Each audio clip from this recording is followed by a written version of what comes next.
Leo was a wildlife photographer whose life revolved around patience, precision, and risk.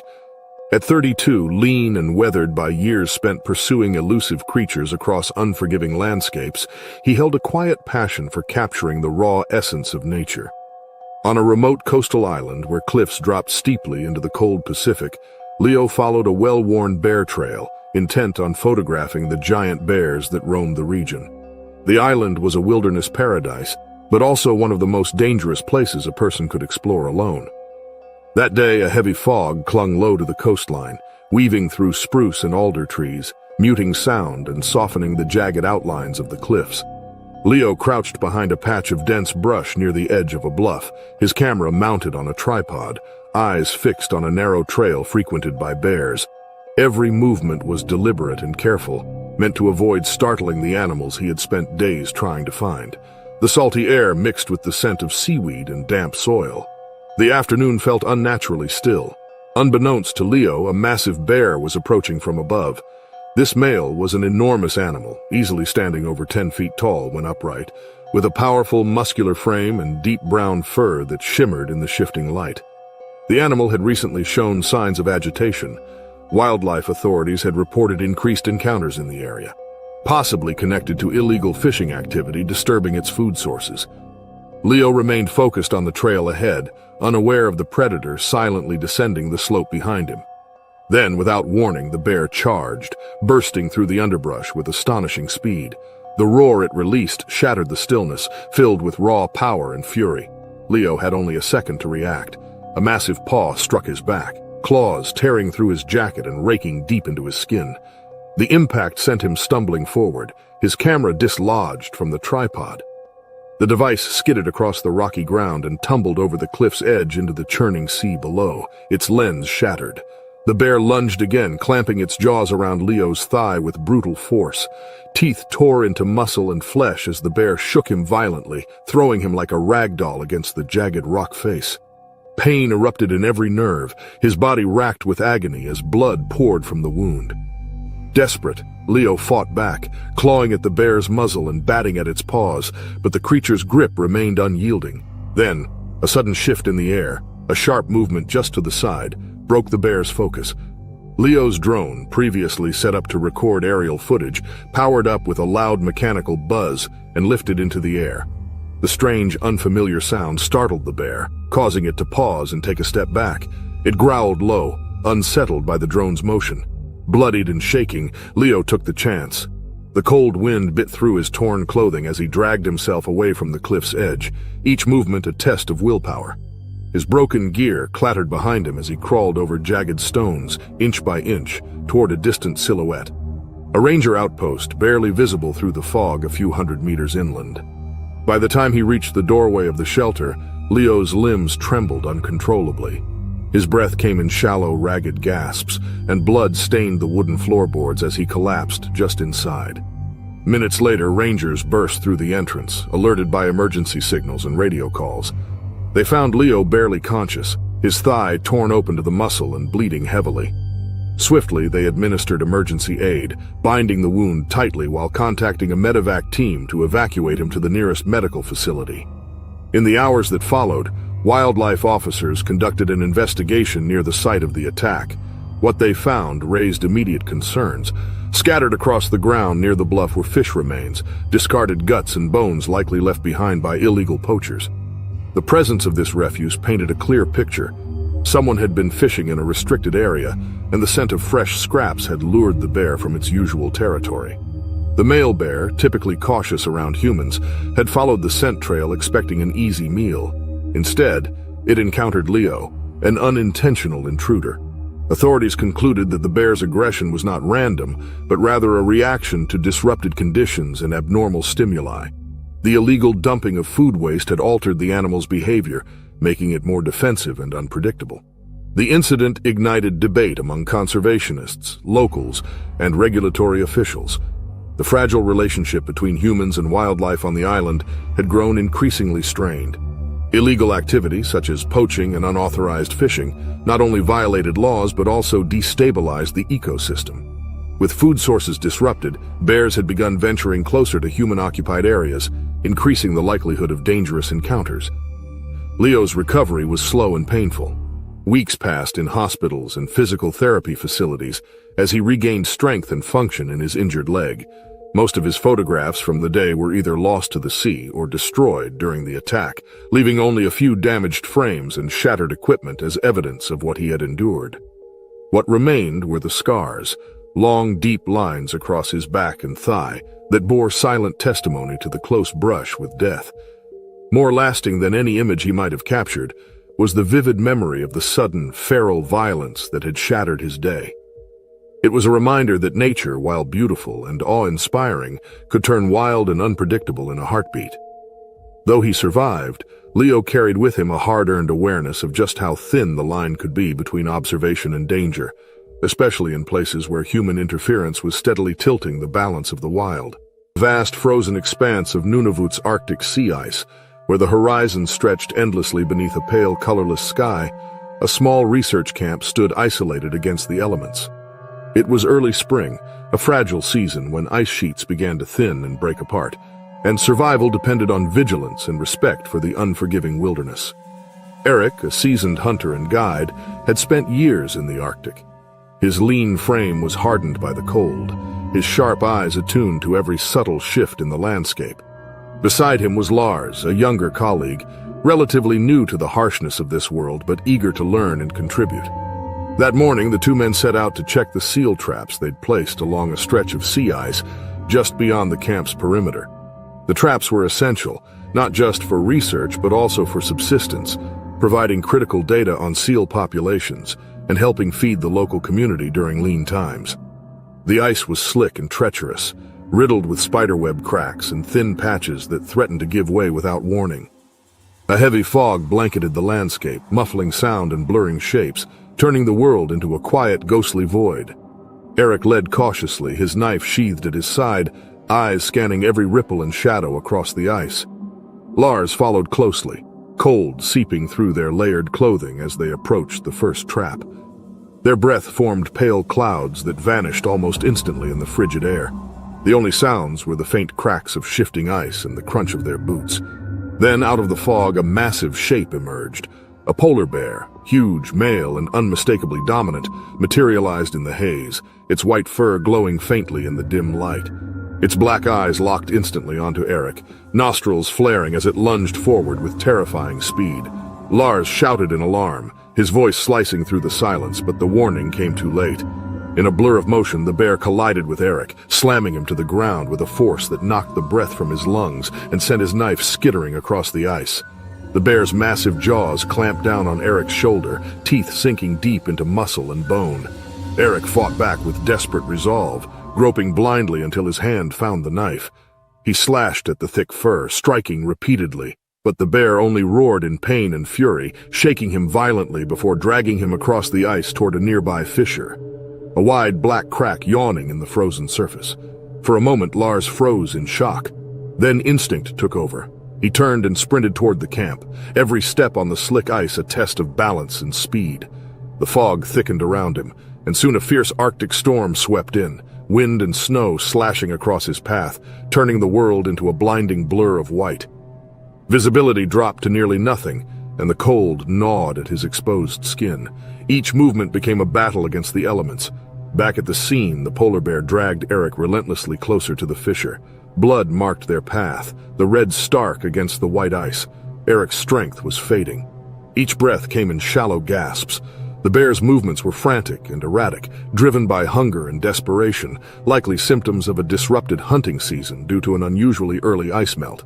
As the sea ice retreated faster than normal, food grew scarce, forcing polar bears to range farther and behave more aggressively than usual.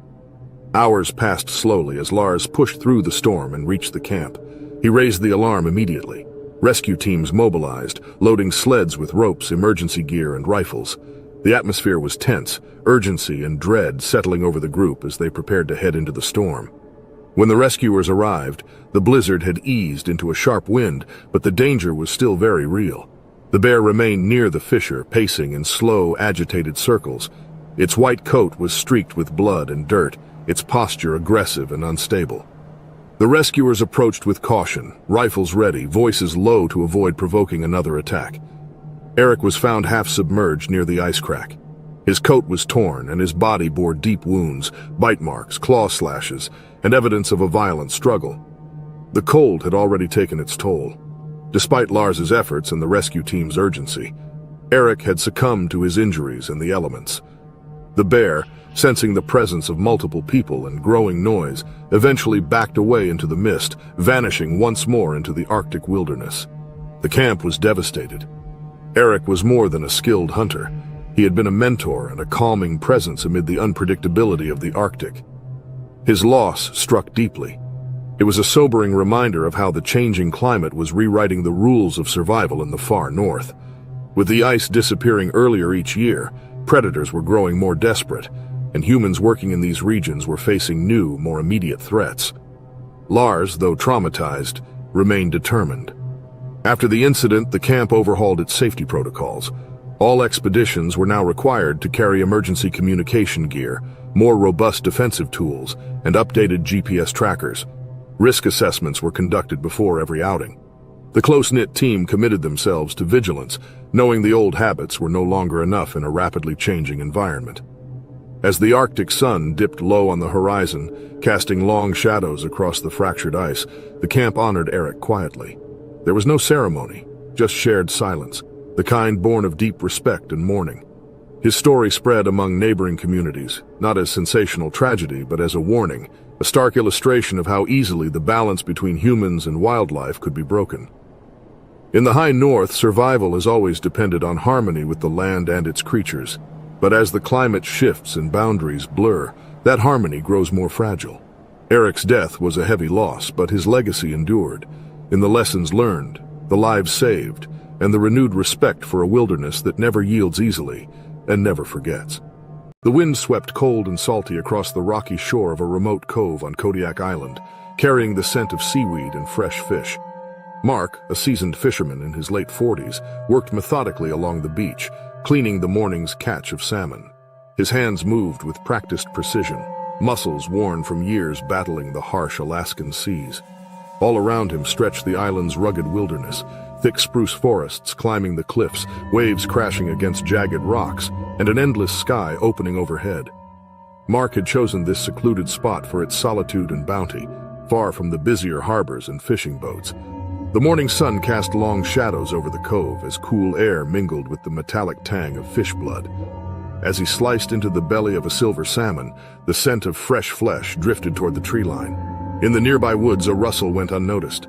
A massive Kodiak bear, a powerful male with thick brown fur tinged with silver, was moving silently through the forest. It had been roaming the shoreline for weeks, drawn by the promise of food. A poor salmon run had left the bear increasingly desperate, willing to take greater risks for a meal. The bear stepped cautiously from the trees, its gaze locked on the figure on the beach. Mark remained unaware, focused on his work, until the bear charged suddenly and without warning. The enormous animal burst from the shadows and crashed into Mark, knocking him hard against a driftwood log. Pain shot through his side as he struck the wood, and the force knocked the wind from his lungs. The bear swiped at him with its claws, catching his arms and legs. Mark felt the tearing pain of fabric and skin, adrenaline surging as instinct took over. Reaching for his fishing knife, he struck blindly, jabbing at the bear's snout. The startled animal recoiled slightly, snarling at the unexpected resistance. It growled low, the sound more conflicted than enraged, and backed off just enough for Mark to scramble to his knees. Bleeding and disoriented, he propped himself against the log and shouted loudly, waving his arms to appear larger. His voice cracked but carried urgency, his every movement calculated to hold the bear at bay. The bear paused, muscles tense, swaying on powerful limbs. It sniffed the air, then, with a final grunt, turned and disappeared back into the trees, swallowed by the dense brush. Mark stayed on his feet, breath ragged, never turning his back until the forest had gone still. Then, limping and shaking, he made his way to a small wooden boat pulled up on the sand. Blood ran from gashes on his arms, and bruises were already forming beneath torn clothing. He climbed into the boat and grabbed his emergency radio, calling for help in a voice raw but steady. Within the hour, rangers arrived by watercraft, navigating the rugged cove with ease. They found Mark slumped in the boat, holding a makeshift bandage to one arm, alert but clearly shaken. Medics provided first aid and arranged for his transport to the nearest ranger station for further treatment. While inspecting the area, the rangers discovered a troubling scene: fish scraps, guts, and oily remnants discarded near the tree line.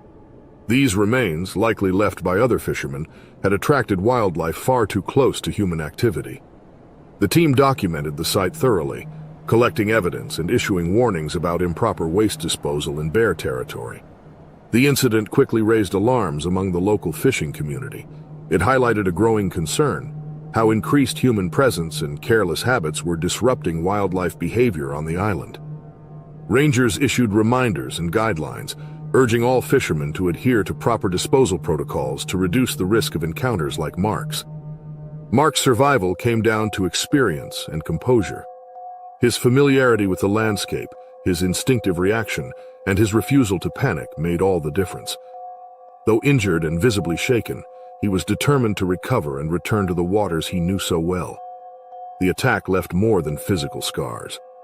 Mark later shared that the experience changed the way he viewed the wilderness, not with fear, but with greater respect. The island, for all its beauty, demanded vigilance and humility. Nature could be breathtaking, but also unpredictable. Weeks later, rangers reported sightings of the same Kodiak bear farther inland. It had likely moved away from the coastline, disturbed by the encounter and increased human presence.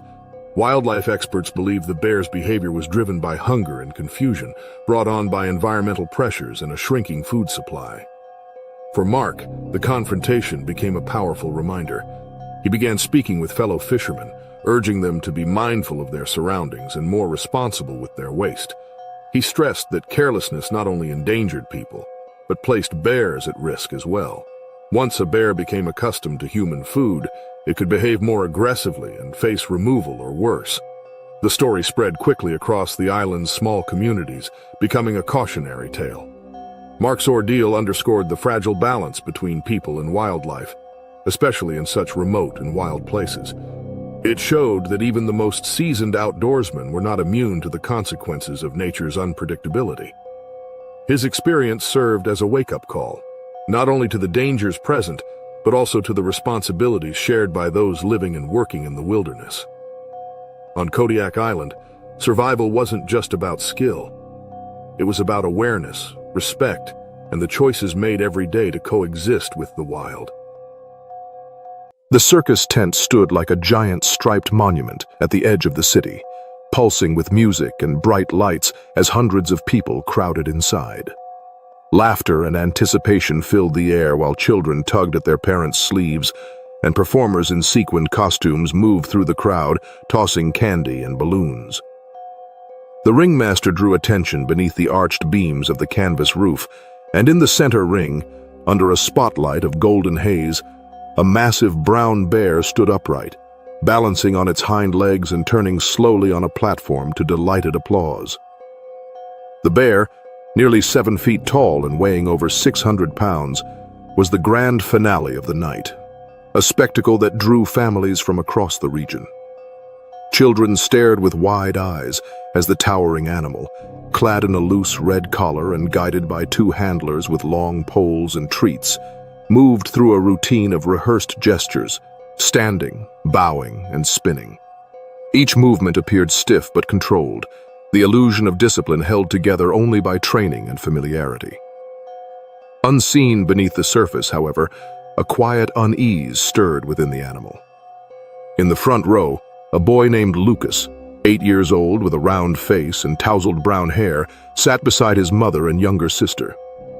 Clutching a box of popcorn, he leaned forward, entranced by the towering bear. Its thick fur gleamed under the lights, and clouds of breath escaped its mouth despite the warmth inside the tent. The handlers barked commands and waved treats to maintain the act, yet something seemed off. A stiffness in the bear's frame, a twitch in its eye, subtle signs of growing distress unnoticed by most. Without warning, everything changed. The bear halted mid-step, abruptly turned toward the edge of the ring, and with a deep, guttural sound that sliced through music and chatter, it lunged forward. Whether the leash snapped or slipped from the handler's grasp was unclear, but the creature broke through the low barrier with terrifying speed and force, closing the gap between performer and audience in seconds. Panic erupted. Screams rang out as spectators bolted from their seats, toppling chairs and spilling food.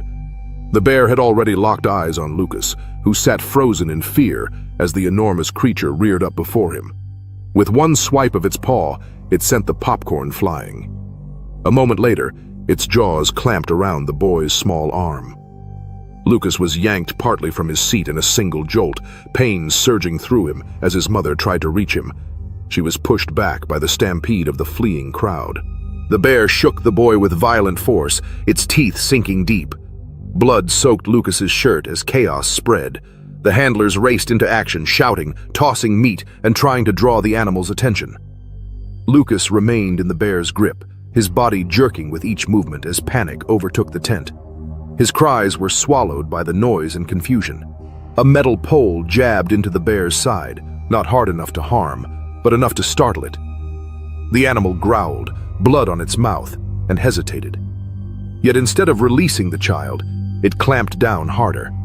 More handlers rushed in, forming a wide arc, shouting, clanging tools, and creating as much commotion as possible to distract the animal. After moments that felt like an eternity, the bear dropped Lucas. The boy collapsed, limp and bloodied. As the bear turned to swipe at a nearby trainer, two men rushed in and pulled Lucas out of reach. The team surrounded the animal, forcing it back toward the ring. Reinforced gates slammed shut behind it, locking the creature away once more. Lucas was carried to the exit, pale and barely conscious, his arm badly injured. Medics arrived swiftly and placed him in an ambulance as onlookers gathered outside. Sirens echoed into the night while news of the incident spread quickly. The circus grounds dissolved into flashing lights, sobbing parents, and urgent questions. At the hospital, surgeons worked into the early morning. They managed to save the arm, though the damage was extensive. Doctors warned of a long recovery, both physical and emotional. Though Lucas survived, the experience, the image of the bear, the sounds of terror, the helplessness, left deep marks on everyone present that night. The aftermath brought swift consequences. The circus faced immediate scrutiny. Safety measures, licensing, and the use of wild animals in performance came under harsh review from local authorities and animal welfare groups. Within days, multiple shows were canceled, and an investigation was launched. The public response was intense, and discussions around legislation banning the use of wild animals in entertainment gained traction. In time, Lucas began to recover, though the journey ahead remained difficult. The memory of that night, the noise, the power of the animal, and the confusion would remain with him and those around him for years. The spectacle that had once drawn awe and excitement now stood as a symbol of the unpredictable dangers lurking beneath the surface of human-controlled displays. For many, it marked the beginning of a long overdue conversation about the ethics of wild animals in captivity and the responsibilities owed to both the creatures and the people placed so close to them. Morning on Kodiak Island began with a cold, biting wind that swept down from rugged mountains, carrying the salty scent of the sea and the faint rustle of waves against the rocky shore. Alex, a seasoned fisherman in his mid-50s, with weathered hands and a lifetime of experience reading the tides, was carefully reeling in his catch near a quiet cove. His breath formed small clouds in the crisp air as he worked methodically, the smooth pull of the fishing line under his fingers a familiar and comforting rhythm. Nearby, a small pile of freshly caught salmon gleamed wet and silver on the jagged rocks, ready to be cleaned and packed for the journey home. Alex remained focused, fully aware of the dangers posed by the wild terrain, but confident in his skills and deep knowledge of the land he had fished for decades.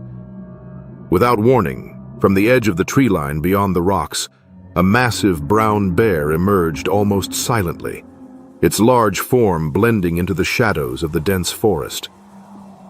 The bear's dark eyes locked onto the salmon with sharp intent, its muscles rippling beneath a thick coat of fur as it moved forward with surprising speed. Alex's heart raced as he spotted the creature's approach. Before he could fully react, the bear lunged, snatching several of the gleaming fish with brutal efficiency. Its powerful jaws clamped down on the slippery bodies and dragged them away from the rocky shore. The sound of the sudden movement shattered the morning calm, and Alex reacted with a mixture of shock and alarm. Instinct took over as he raised his rifle, the cold metal steady in his grip despite the surge of adrenaline coursing through him. But the bear was not finished. Enraged by the disturbance and the attempted defense of its stolen meal, it charged with terrifying speed, crashing through branches and skidding over loose stones as it closed the distance. Alex barely had time to brace himself before the bear's massive paws struck, knocking him off balance and sending him sprawling onto the uneven ground.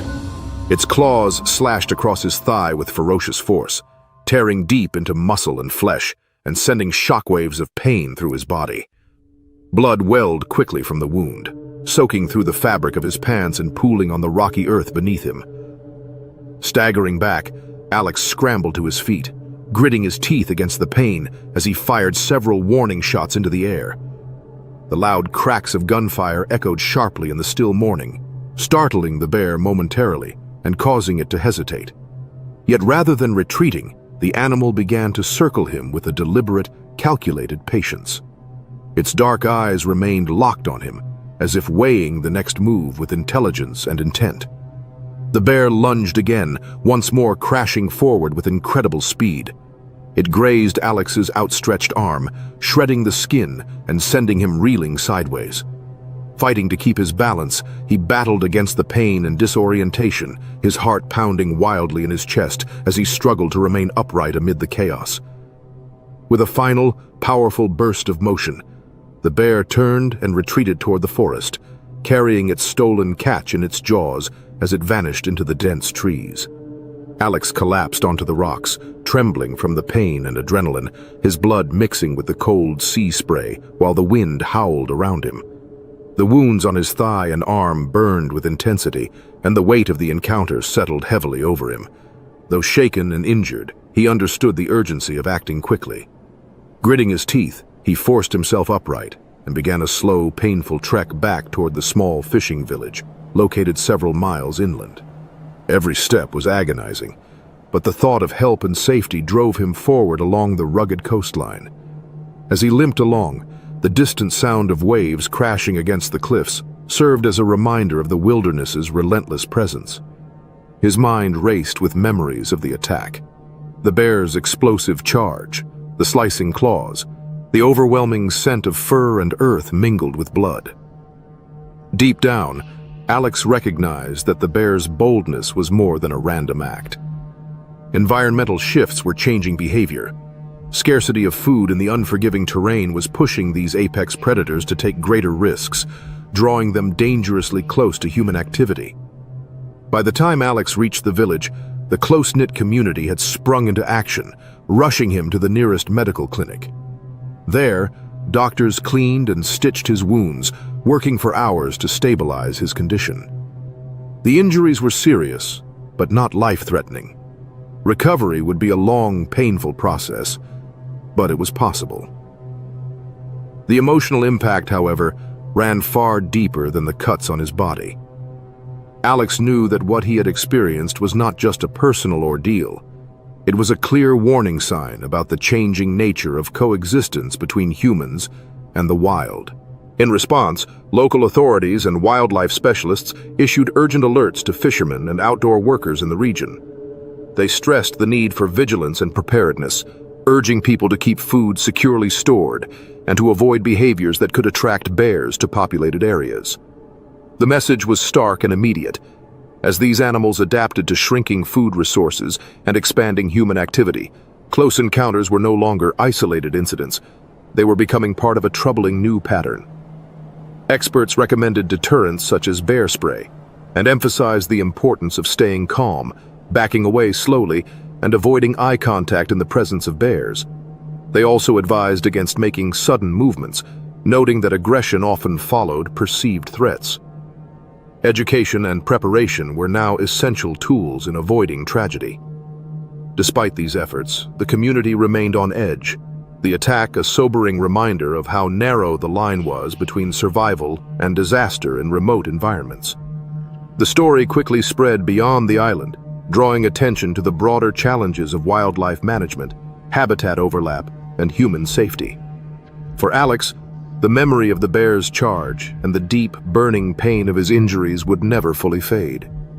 Yet, through the trauma, he found the same quiet determination that had always guided him. There was no question that he would heal, and no doubt that he would return to the life he had built in the wild, more cautious, more aware, but still deeply connected to the land he had always called home. The forest road near Luchagorsk in Russia's Ussuri Krai was narrow and rugged, cutting through dense stands of towering firs and birches that swayed softly in the chill evening breeze. This remote stretch of wilderness was wild, untamed, and known by locals as a place where grizzlies roamed freely. 5 field engineers had driven deep into this territory that afternoon to inspect a remote pipeline installation, their aging SUV carrying the heavy tools and equipment they needed for repairs.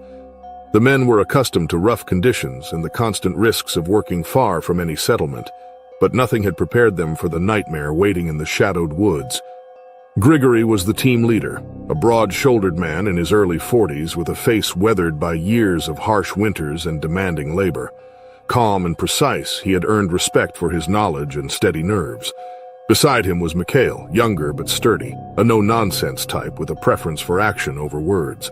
Pavel, Anton, and Lev rounded out the team, each experienced in fieldwork, yet none had ever encountered the raw wilderness fury that lurked nearby. The SUV's engine had started to overheat somewhere along the rough track, steam hissing from the radiator. The group decided to stop and rest while allowing the engine to cool. The forest remained silent except for the distant rustle of branches and the occasional caw of a crow. With a few hours of daylight left, they chose to stay inside the vehicle rather than venture into the deep woods. They finished the last of their rations, smoked fish and meat pies brought along for the trip.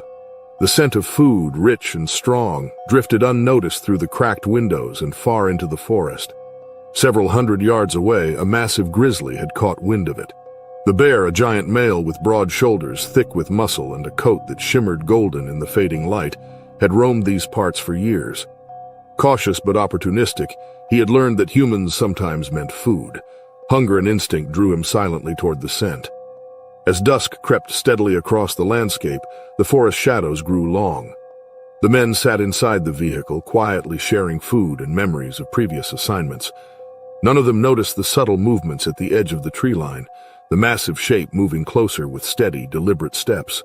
Suddenly, without warning, the bear burst from the forest like a force of nature, smashing through underbrush in a fury of snapping twigs and pounding paws.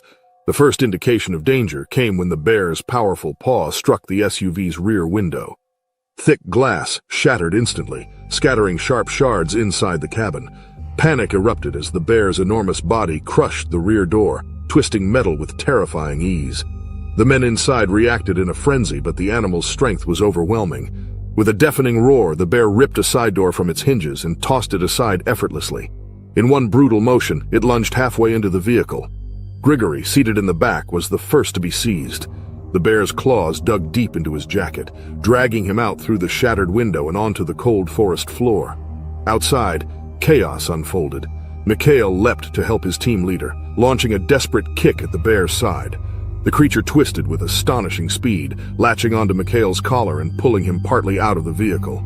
Blood quickly stained his clothes as claws tore into flesh. Though injured, Mikhail struggled fiercely, driven by raw survival. Inside the SUV, Pavel was paralyzed for a moment, shocked by the violence. Then he felt the bear's jaws clamp down hard on his neck. Pain exploded across his body as teeth tore into muscle and skin. He clawed at the bear's snout, fighting to free himself, but the confined space offered little advantage. The attack was merciless. Blood soaked his shirt as his strength ebbed. Anton and Lev, the youngest and most agile, saw a narrow opportunity and acted on instinct. They scrambled through the remaining intact windows and bolted into the underbrush, fleeing as branches tore at their clothing. Their breathing turned ragged, each footstep fueled by fear. They ran until the trees closed in behind them, isolating them from the scene of the attack. Back at the SUV, the bear's breath steamed in the cooling air. Its attention flicked between its bloodied prey and the growing darkness. With the vehicle quiet and the initial resistance fading, the bear withdrew from the wreckage, its massive form vanishing into the shadows. A heavy silence fell over the battered SUV, broken only by the creaking of twisted metal and the ragged breathing of the wounded. Anton and Lev, their hands trembling uncontrollably, used their radios to call for help. Though their voices were strained and hoarse, their transmission went through. Emergency crews were already preparing to mobilize, having been alerted by the team's earlier failure to check in. By dawn, rescue teams reached the scene. The forest road was strewn with broken glass and torn metal, with streaks of blood trailing into the woods. The SUV sat as a crumpled husk, bearing the marks of an unimaginable struggle. Inside, Grigory, Mikhail, and Pavel lay barely conscious. Grigory's face swollen and bloodied, Mikhail's legs torn and slick with red, and Pavel near fainting with a deep, ragged wound across his neck. Every breath was shallow, every movement a cry of pain. Paramedics acted fast, working to stabilize the wounded before loading them into waiting ambulances bound for the nearest regional hospital. The forest around them remained eerily quiet, the threat now gone, but its presence lingering in the minds of all who stood at the scene. Wildlife officers and local hunters were dispatched to find the bear. By mid-morning, the massive Grizzly reappeared, circling the damaged vehicle.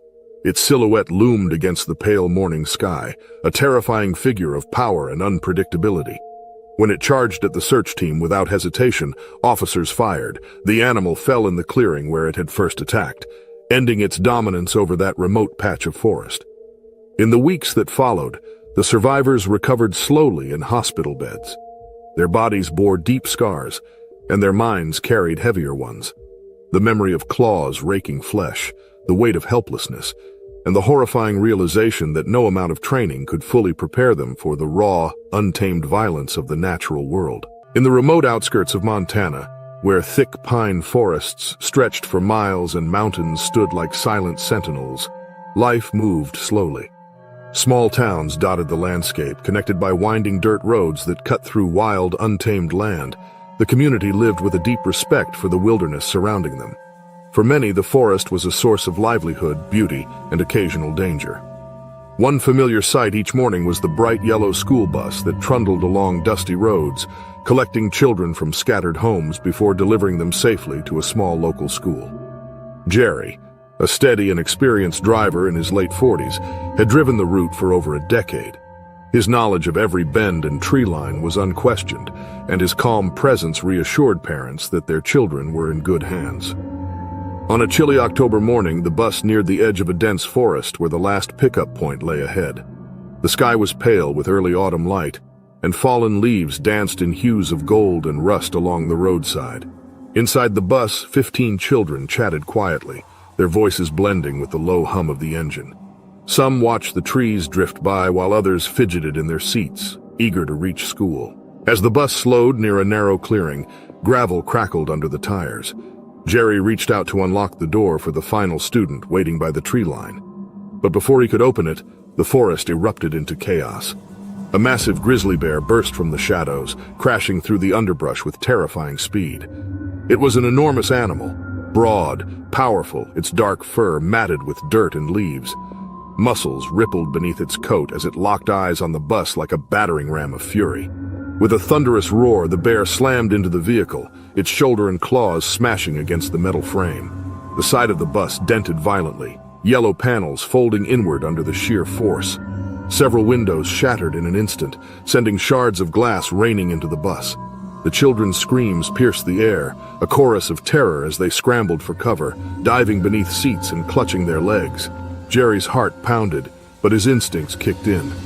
He slammed the door lock shut and kept the engine running. One hand gripped the steering wheel while the other jammed down on the horn, sending out a piercing, continuous blast meant to scare the bear off.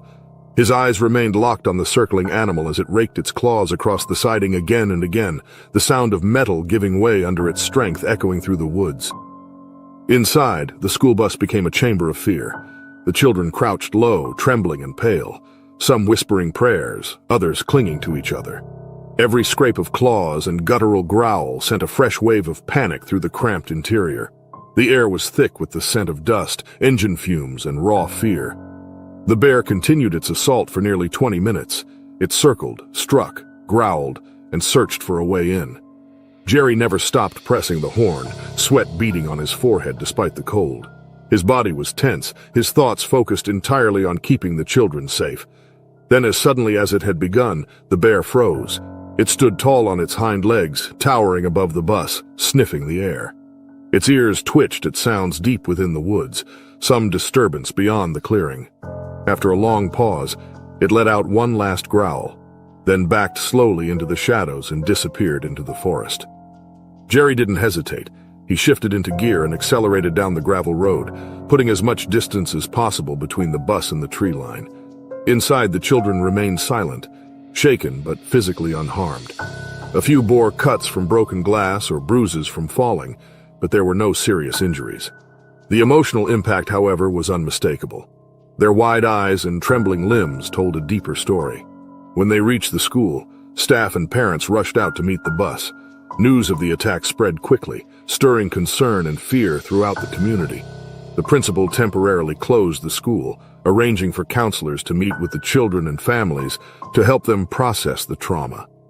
For many, this was their first close encounter with the raw power of the wild, and it left a lasting impression. Authorities launched an immediate investigation. Near the clearing where the attack had occurred, they discovered a large pile of food waste, discarded meat scraps, fruit peels, and household garbage dumped illegally. The lingering scent was overpowering, a clear lure that had drawn the bear unnaturally close to human activity. Officials concluded that the makeshift dump had disrupted the bear's natural behavior. Accustomed to hunting and foraging, the bear had instead been drawn to easy food, making it more aggressive and less cautious around people. Patrols were increased, and community warnings were issued. Signs went up at trailheads and roadsides, reminding residents to secure trash and avoid leaving food waste exposed. Conservation officers stressed the importance of maintaining distance between human communities and wildlife, a boundary that had been dangerously blurred. The incident became a turning point for the community. Residents took greater care in how they lived alongside the wilderness, understanding that even unintentional carelessness could have serious consequences. Jerry's role that day was quietly heroic. Though he downplayed it, his quick thinking and calm response had kept the children safe through a terrifying ordeal. The bus itself was repaired in the following weeks, but the scars remained. Faint claw marks were still visible along its side, etched reminders of the bear's fury. Some wanted them removed, but others saw them as a symbol of survival. In time, life resumed its usual rhythm, but the memory of that October morning lingered. In the quiet forests of Montana, nature remains powerful and unpredictable. For the children on the bus, Jerry behind the wheel, and the town that gathered around them, that lesson was learned not in a classroom, but on a roadside where the wild came too close and nearly didn't let go. The quiet early hours just outside the small village of Arcara, deep in Russia's Amur region, a roadside cafe stood as a familiar stop for truckers and travelers navigating the long, lonely stretches of highway. Known for its strong coffee and hearty meals, the cafe was already stirring with early morning activity as workers and drivers prepared for the day ahead. Oleg, a skilled mechanic with a weathered face shaped by years of outdoor labor, was traveling with two close friends. They had stopped for a short break, eager to stretch their legs and enjoy a moment of rest from the road. The June morning was warm and mild, the air filled with the scent of pine and damp earth, mingling with the aroma of smoked meats and cooking oil from the cafe's kitchen. After grabbing a quick breakfast inside, Oleg stepped out behind the building for a cigarette, looking for a bit of solitude away from the low hum of conversation and diesel engines. The back of the cafe was cluttered, garbage bins overflowing, crates stacked haphazardly, and scraps of food scattered around the area. Grease-stained packaging, fruit cores, and meat trimmings had been discarded without care by cafe staff and passers-by. Just a few meters beyond the refuse lay the forest's edge, a dense wall of birch and spruce trees marking the beginning of the vast Amur wilderness. Unbeknownst to those at the cafe, the scent of discarded food had drawn a massive grizzly bear from the woods. The bear, a large male with matted fur and scars from past encounters, had been spotted near Arcara in recent weeks. A poor salmon run that spring had left many animals underfed, forcing them to roam closer to human settlements in search of nourishment. Surveillance cameras mounted inside the cafe later revealed the first sign of danger. The bear appeared silently from the tree line, moving low to the ground, drawn to the scent of rotting meat and grease. It slunk past the windows unseen, heading straight for the bins behind the building. Moments later, Oleg stepped out, unaware of what was approaching. Then, with terrifying speed, the bear charged from the shadows. It slammed into Oleg with full force, knocking him hard against the building.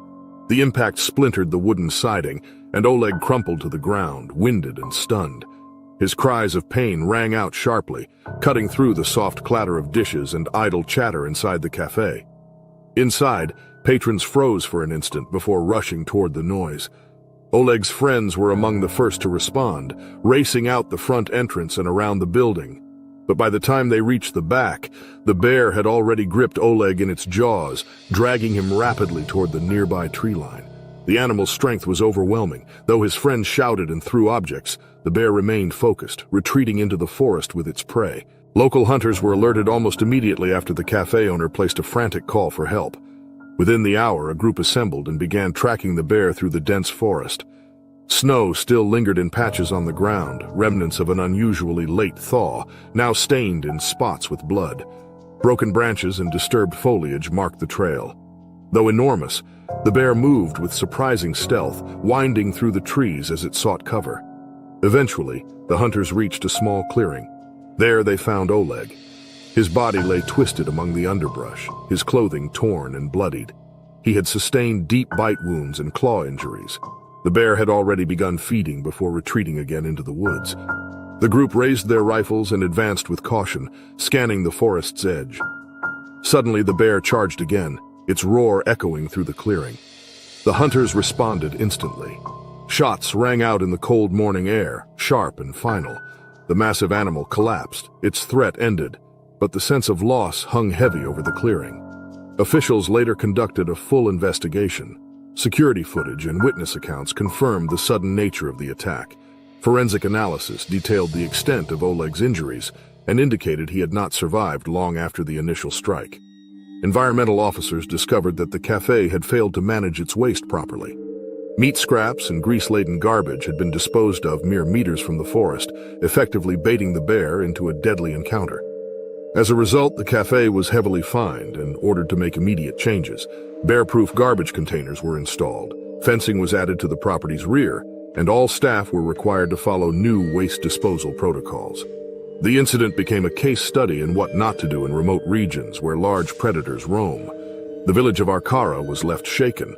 Oleg had been well known, not just for his mechanical skill, but for his steady presence and willingness to help others. His sudden and violent death served as a grim reminder of how easily the boundaries between human life and the wild can blur, especially when complacency and carelessness invite danger.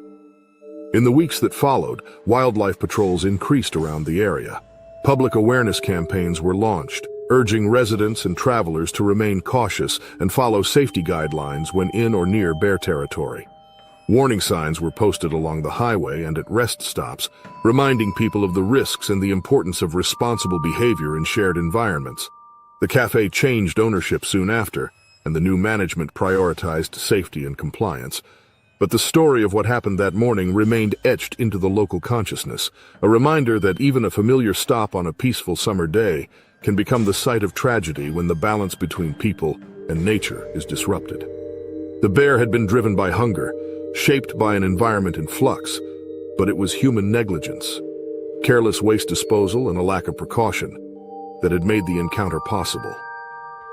Oleg's death became a solemn warning. In the wild, respect is not optional, it's essential. The thick pine forests of Ussuri Krai stretched endlessly in all directions, silent under the looming shadow of dusk. Deep in its heart, perched high on a crooked cedar, stood the modest treehouse where the Yelkov family had chosen to spend their summer break. It was a retreat intended to help them reconnect after years of city life had drawn them into separate routines. Each family member longed for peace, simplicity, and the wild beauty that Sergei, the father, had once known in his youth. Sergei, a rugged man in his late 40s with a background in forestry, had carefully planned the trip. He chose the treehouse cabin that his uncle and father had built together in their younger days. He believed the wooden platform, raised some 15 feet above the forest floor, would offer seclusion and a degree of protection, especially for his wife Irina and their 3 children. 16-year-old Pavel, 12-year-old Katya, and 10-year-old Mila. None of the children had spent more than a weekend in the wild, and the idea of a retreat among the treetops, far from city noise and routines, filled them with excitement. The treehouse, weathered by time but still sturdy, had a narrow ladder nailed into the trunk and a small trap door that could be locked from the inside. It was a nostalgic holdover from another era, a simpler, safer time. Yet no one could have predicted that this time, the deep woods held something far darker, something not just wild, but desperate and driven by hunger. For several days, the family hiked and played, storing their simple meals, dried meat, bread, and fruit, in a cooler tucked into the corner. Unknowingly, the scent drifted through the trees and underbrush, reaching the awareness of creatures that moved silently through the shadows. On the evening of June 11th, as the family settled into their sleeping bags and a light breeze stirred the treetops, a massive grizzly, its ribs faintly visible beneath a thick, scarred hide, caught the scent and began to approach, drawn by hunger and the prospect of easy food. This bear was not driven by curiosity, but by raw desperation. Just after midnight, its low growl echoed through the forest like thunder as it slammed its bulk against the ladder, breaking the lower rungs with a jarring impact. The entire treehouse shuddered, wood groaning, bolts creaking under the force. Inside, panic and confusion overtook the family. Sergei threw his weight against the trapdoor to keep it shut, while Irina pulled the children into the corner behind him, her limbs trembling and her eyes wide with disbelief. The bear, relentless and consumed by need, clawed up the broken remains of the ladder. Its massive paws dug into the bark as it reached the trapdoor, which Sergei held down with all the strength he could muster. But the bear was too strong. It crashed against the door until the aged hinges cracked and the wooden barrier splintered, hurling Sergei backward as the beast forced its way into the cramped space with a roar that shook the structure. Chaos erupted in an instant. The bear lunged at Sergei first, crushing him beneath its weight and mauling his chest and throat with horrifying efficiency. Blood sprayed across the walls and floor. Irina tried to shield the children, pushing them behind her as the bear turned toward her. With a single swipe, it delivered a fatal blow, leaving her lifeless as Katya slipped in the blood now pooling across the floorboards. Pavel, the eldest, grabbed a small hatchet they had brought for splitting firewood and tried to fight back. His blows landed, but were ineffective, barely slicing the bear's matted fur. The animal responded with a furious roar, clamping its jaws around the boy's shoulder and thrashing him violently. Bones cracked under the force. Katya tried to crawl past the beast, but it caught her, pinning her down and tearing into her back with its claws. Her body convulsed once before falling still beneath its massive form. In the midst of the horror, Mila, the youngest, had already hidden. Paralyzed with fear, she had crawled beneath a pile of coats and sleeping bags in the corner, curling into the smallest space she could find. Her hands were clamped over her mouth, her breath held as the sounds of destruction and death echoed around her. The bear, now soaked in blood and breathing heavily, paused. It turned its head as if sensing her presence, then resumed pacing, sniffing the air and searching the shattered cabin for more prey. For what felt like hours, but was likely only minutes, the bear prowled. Its claws clicked on the blood-slick wood as it circled, grunting and hunting. Mila remained motionless, frozen in a silent scream. Whether it was the overpowering scent of blood or a temporary satisfaction, the bear eventually turned and backed out of the trapdoor. It climbed down the cedar and disappeared into the shadows of the forest without finding her. The treehouse fell silent. Mila stayed still, curled in the corner, the trauma rendering her mute. As birds began to sing again and the first rays of dawn illuminated the wreckage, she whispered her sister's name. There was no reply, only the stillness of death and the soft creak of broken boards swaying in the breeze. Later that morning, a search team arrived from the nearest village. Friends had raised the alarm after the family failed to check in. The rescuers, rifles drawn, followed the trail of destruction through the forest. When they reached the ruined treehouse, they climbed the remnants of the ladder and opened what was left of the trapdoor. Inside, they found devastation. And in the corner, pale and barely conscious, Mila. She clutched her sister's blood-stained coat, the last connection to her family. In the aftermath, investigators concluded the bear's aggression likely stemmed from worsening environmental conditions. Reports of other incidents in the area supported this theory, though the tragedy left many grieving. Mila's survival emerged as a fragile yet powerful symbol. Her endurance amid unthinkable terror became a story not only of loss, but of resilience.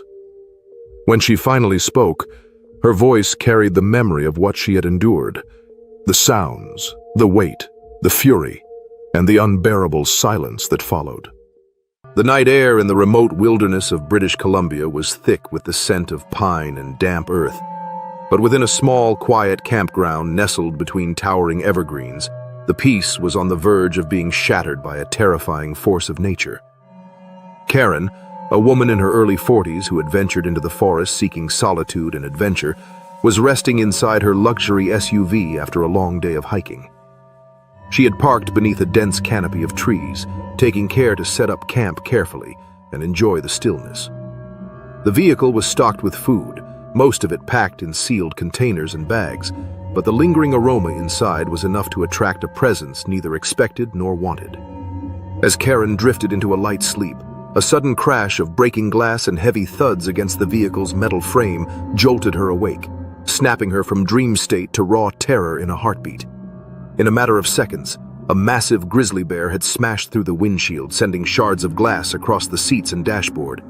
The bear's immense bulk pressed against the shattered window frame, its claws raking deep gouges into the leather and plastic interior as it clawed and bit with frantic force. Drawn by hunger and frustrated by the scent of food just out of reach, the bear displayed aggressive behavior driven by desperation. It showed no hesitation as it tore through the fragile barrier between itself and Karen. Trapped in the confined space, Karen was pinned against the seat by the animal's enormous head and powerful forelimbs as it reached through the broken window, swiping at her with claws that cut like knives.